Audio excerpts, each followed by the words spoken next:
Ang tatlong tropa natin ay na-diagnose ng ating doktor on board, no? Kasi meron tayong medical doctor sa Teresa Magbanwa na kasama dun sa mission nila.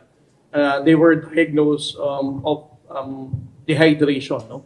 They were dehydrated dahil sa kakulangan ng tubig and of course the nutritious food, no? Gaya nga na sinabi ng commanding officer kahapon, ang kinain lang nila for almost 3 weeks ay lugaw, no?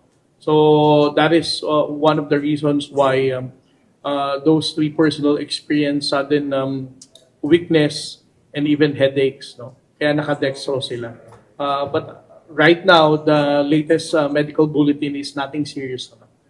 Kung titignan natin ang timeline natin, no? From April, May, June, July, nakakapag-resupply naman tayo ng ating personnel. It was